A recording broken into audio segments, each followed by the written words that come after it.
Hello, Michael Lewis here, answering your improv questions. I'm sitting in the empty Empire Improv Theater, which is closed right now due to COVID-19. But I am answering your improv questions because I happen to be here checking on the business.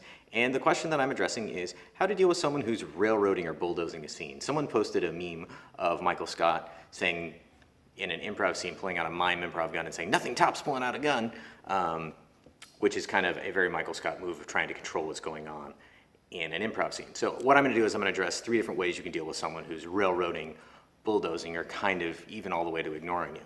The first one is just say yes. If someone pulled a mime gun in a scene, the simplest thing you can do is just say yes. Give me your wallet. Give me your wallet. Oh, would you also like my car? I have a really nice car.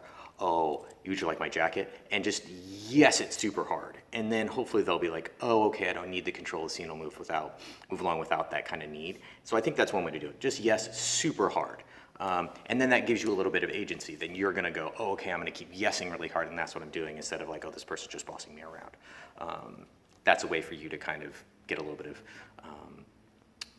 get some of your own point of view into that scene. The other way is to just really listen to how they're saying what they're saying and respond to that.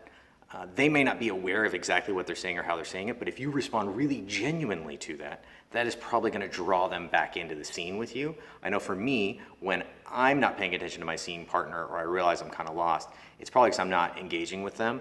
I'm not actually, making eye contact and looking with them and feeling and experience the actual moment of that scene. So that's something that I do when I am that person that's ignoring. That's a way for me to kind of get back into that scene. And I think that's probably the most kind of grounded way to really acknowledge what they're doing, but also to kind of draw them back in. The third way is more for someone who truly is ignoring you.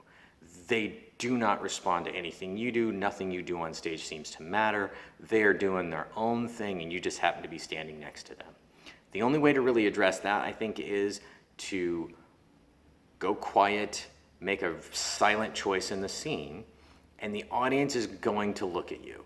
The audience is going, oh, well, that noisy thing's been going on for a while. What's that quiet thing over there? I'm going to pay attention to that.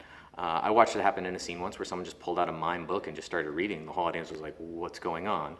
Person that was being trying to control the scene and being loud and boisterous and all those things, the whole audience was paying attention to the guy sitting there silently reading a book. So I think that's one way if someone's really ignoring you and they have no awareness of what's going on with you, go silent. Start noodling on your mime phone, go silent.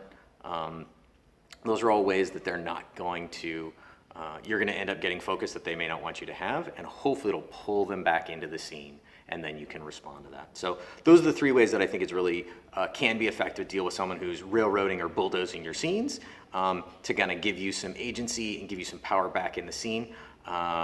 Those are ways that may or may not work depending on the person that you're doing scenes with, but I think those are all really great ways. I think for me, those are effective ways to kind of help out with that. So thank you very much for listening to Empire Improv's Improv Questions. We'll see you again next time.